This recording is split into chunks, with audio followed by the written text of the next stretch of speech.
ओम श्री परमात्मने नमः। अथ चतुर्थ अध्यायः। श्लोक नंबर 41। योग संन्यस्त कर्माणं ज्ञान संच्छिन्न संशयम् आत्मवन्तं न कर्माणि निबध्नन्ति धनंजय।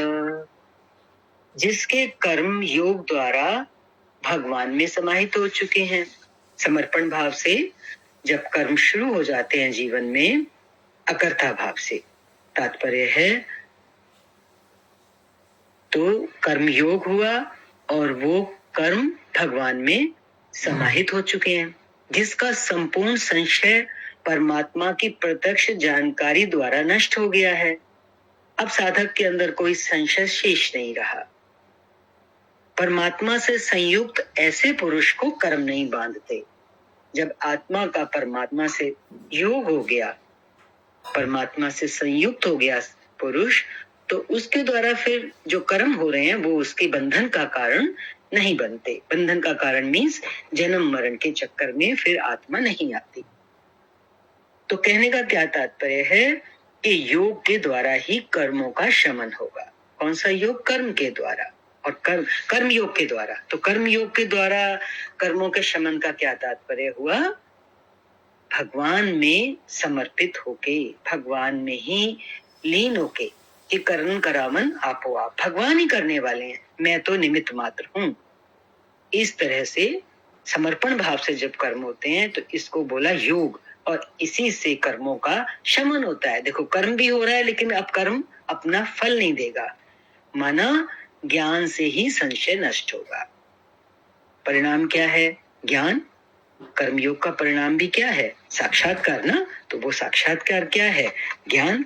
तो जब एक बार ज्ञान हो जाता है, प्रत्यक्ष जानकारी हो जाती है परमात्मा की, तो हर प्रकार का संशय नष्ट हो जाता है। इसलिए भगवान श्री कृष्ण यहाँ कह रहे हैं, अगला श्लोक है 42 नंबर, चौथे अध्याय का आखिरी श्लोक।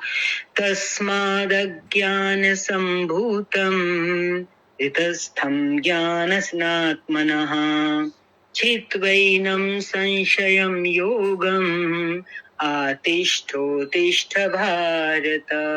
इसलिए भरतवंशी अर्जुन, तू योग में स्थित हो। योग में स्थित हो। देखो, बार बार योग शब्द यूज हो रहा है।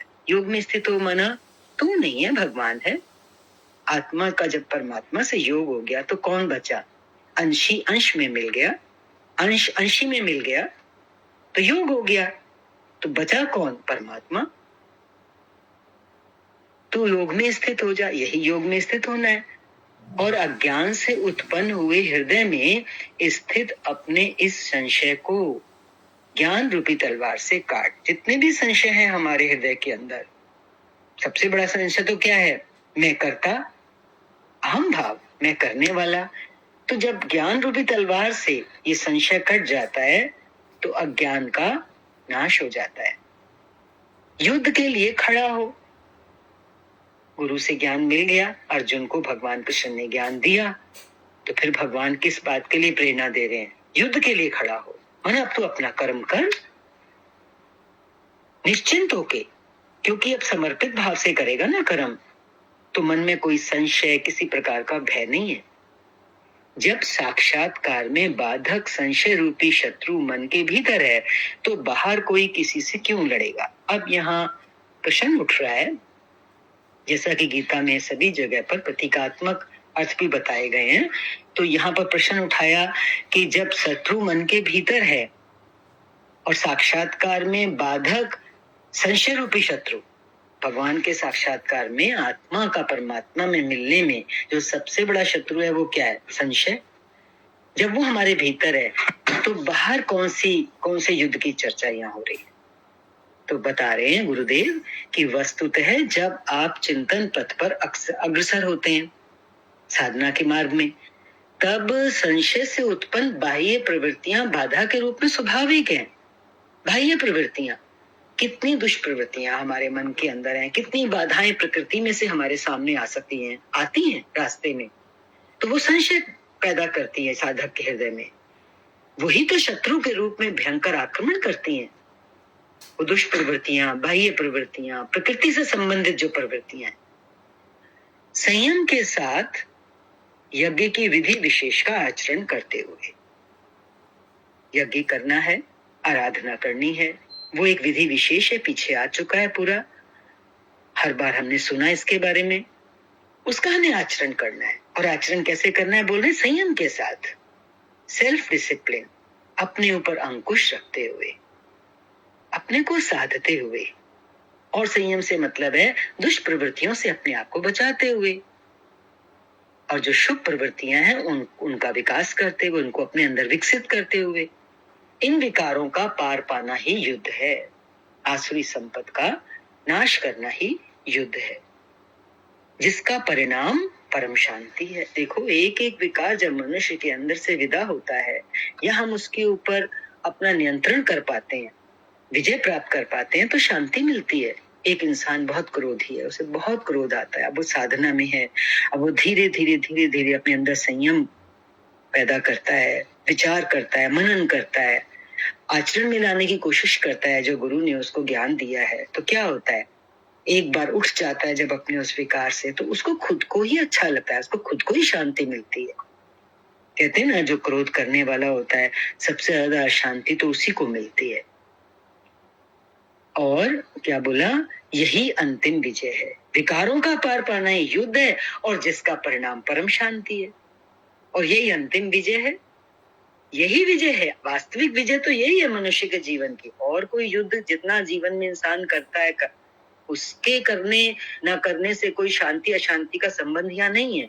यहाँ पर जो शांति का पॉइंट चल रहा है वो है हमारे अंदर मन में जितने भी अंतःकरण में हमारे विकार हैं, जो दुष्प्रवृत्तियां हैं, उनको जब हम उनका पार पा लेते हैं, मीन्स उन पर विजय प्राप्त कर लेते हैं, तो हमारे ही भीतर में शांति का अनुभव होता है। और यही वास्तविक विजय है। और ये ऐसी विजय है जिसके बाद कोई हार है ही नहीं। कहते हैं ना कि सुख तो बाहर मिल जाएंगे संसार में, लेकिन शांति भीतर है। चतुर्थ अध्याय का निष्कर्ष। इस अध्याय के आरंभ में योगेश्वर श्री कृष्ण ने कहा कि इस योग को मैंने आरंभ में सूर्य के प्रति कहा, सूर्य ने मनु से, और मनु ने इक्ष्वाकु के प्रति कहा, और उनसे राजर्षियों ने फिर जाना। मैंने अथवा अव्यक्त स्थिति वाले ने कहा। महापुरुष, अव्यक्त स्थिति वाले कौन होते हैं? जो महापुरुष होते हैं, परमात्मा का साक्षात्कार किए हुए होते हैं। महापुरुष ही अव्यक्त स्वरूप वाला ही है, महापुरुष भी अव्यक्त स्वरूप वाला ही है। शरीर तो उसके रहने का मकान मात्र है। ऐसे महापुरुष की वाणी में परमात्मा ही प्रवाहित होता है। समझो, वो तो एक जरिया होते हैं, बोलने वाला उनके अंदर से परमात्मा होता है। ऐसे किसी महापुरुष से ये योग सूर्य द्वारा संचारित होता है। क्या मतलब है? उस परम प्रकाश रूप का प्रसार, वो जो परम प्रकाश रूप परमात्मा है, उसका जो प्रसार है वो कैसे होता है? सुरा के अंतराल में होता है, स्वर, श्वास। इसलिए उन्होंने ऊपर बोला सूर्य के प्रति कहा। श्वास में संचारित होकर वे संस्कार रूप में आ गए, अंदर चले गए। एक बीज डल गया, संस्कार पैदा हो गया। सुरा में संचित रहने पर अंदर वो बीज तो डल गया, अब समय आने पर वही मन में संकल्प बनकर आ जाता है, एक विचार उठता है, ख्याल उठता है, उसके लिए उसकी महत्ता समझ में आने लगती है, और मन में उस वाक्य के प्रति इच्छा जागृत होती है।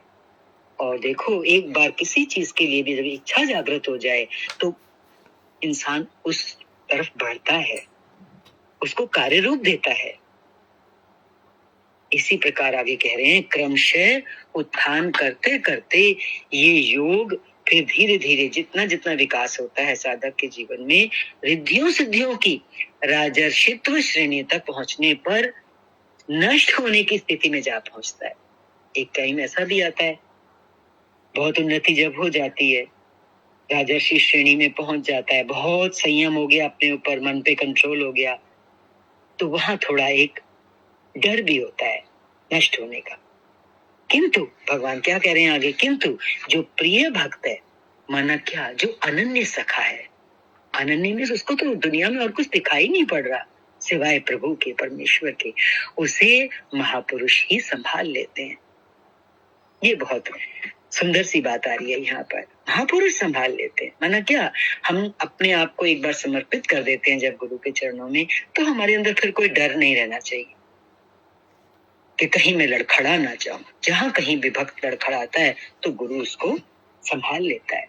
अर्जुन के प्रश्न करने पर कि आपका जन्म तो अब हुआ है, तो योगेश्वर श्री कृष्ण ने बताया कि अव्यक्त, अविनाशी, अजन्मा और संपूर्ण भूतों में प्रवाहित होने पर भी आत्म माया योग प्रक्रिया द्वारा अपनी त्रिगुणमयी प्रकृति को वश में करके मैं प्रकट होता हूं।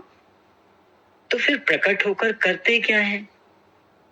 साध्य वस्तुओं को, जो प्राप्त करने योग्य वस्तुएं हैं, परित्राण देने तथा जिनसे दूषित उत्पन्न होते हैं उनका विनाश करने के लिए, शुभ को विकसित करने के लिए और अशुभ का विनाश करने के लिए, माना परम धर्म परमात्मा को स्थिर करने के लिए मैं आरंभ से पूर्ति पर्यंत, शुरू से आखिर तक पैदा होता हूँ। शुरू से आखिर तक पैदा होता हूँ मीन्स सदा सदा धर्म की संभाल करता हूँ। मेरा वह जन्म और कर्म दिव्य है, लौकिक नहीं है, अलौकिक है। उसे केवल तत्वदर्शी ही जान पाते हैं। भगवान का आविर्भाव तो कलयुग की अवस्था से ही हो जाता है।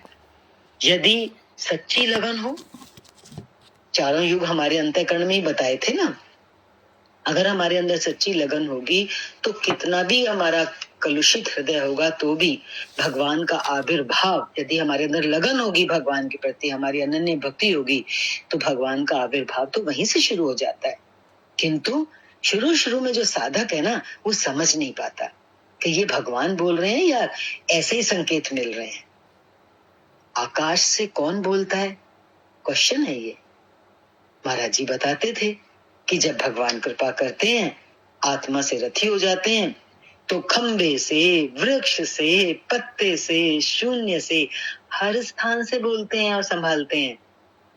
और उत्थान होते होते जब परम तत्व परमात्मा विदित हो जाता है, तभी स्पर्श के साथ ही वह स्पष्ट समझ आता, हल्का सा स्पर्श मिलता है भक्त परमात्मा का। इसलिए अर्जुन, मेरे उस स्वरूप को तत्वदर्शियों ने देखा, और मुझे कौन देखने से, यहां मतलब इन आंखों से नहीं, ज्ञान चक्षुओं से, तीसरे नेत्र से तत्वदर्शियों ने देखा, और मुझे जानकर वे तत्क्षण मुझ में ही प्रविष्ट हो जाते हैं, मुझ में ही प्रविष्ट हो जाते हैं। फिर वो स्वयं नहीं रहते, वो तो जैसे रहने का मकान ऊपर बताया ना, मात्र निमित्त मात्र, वो उसमें प्रवेश, मुझ में प्रवेश कर जाते हैं, जहां से पुनः आवागमन में, जन्म मरण में नहीं आते।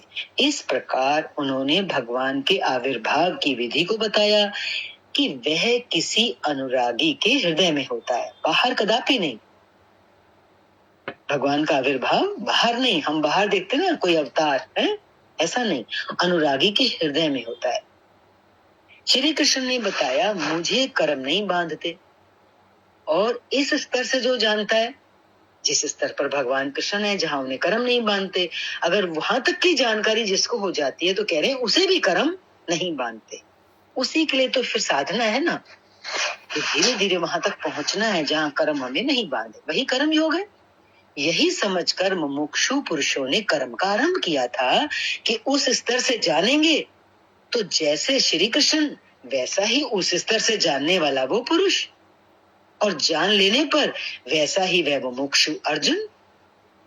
ये उपलब्धि निश्चित है यदि यज्ञ किया जाए, है ना, साधना ठीक प्रकार की जाए, यज्ञ किया जाए, अपने विकारों पर जीत पाई जाए, तो ये उपलब्धि निश्चित है, हृदय में भगवान का आविर्भाव होना ही होना है। यज्ञ का स्वरूप बताया, यज्ञ का परिणाम क्या है, परम तत्व, परम शांति, ये बताया, और ये भी बताया कि इस ज्ञान को पाया कहाँ जाए, कहाँ पाया जाए इस ज्ञान को। इस पर किसी, भगवान ने क्या बोला था इस पर, किसी तत्वदर्शी के पास जाने, तत्वदर्शी मीन्स महापुरुष, अव्यक्त की स्थिति वाले महापुरुष, उनके पास जाने और उन्हीं विधियों से पेश आने को कहा जिससे वे महापुरुष अनुकूल हो जाए। माना गुरु जो कहे फिर वैसा करना, वैसे विधि विशेष का पालन करना जिससे गुरु की हमें कृपा मिल सके। इस तरह से जीवन में आचरण को बनाना, ये रास्ता बताया उस परमात्मा को पाने का। योगेश्वर ने स्पष्ट किया कि वह ज्ञान तू स्वयं आचरण करके पाएगा, किसी और के करने से नहीं मिलेगा। उसका आचरण भक्त को, साधक को स्वयं ही करना होगा, दूसरे के आचरण से नहीं मिलने वाला। वह भी योग की सिद्धि के काल में प्राप्त होगा, समय आने पर। योग की सिद्धि है ना, शुरू में नहीं, प्रारंभ में नहीं। वो ज्ञान, कौन सा ज्ञान? साक्षात्कार,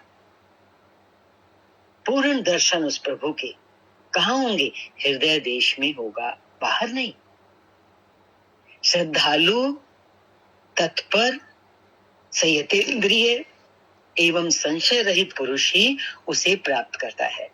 कौन कौन से गुण बता दिए जिसको प्राप्त होता है परमात्मा? एक तो वो श्रद्धालु हो, तत्पर हो, एवर रेडी हो, संयतेंद्रिय हो, अपनी इंद्रियों पर, मन पर उसका अपना नियंत्रण हो, और संशय रहित भी हो, अंदर में कोई शक शंका ना रख के चले।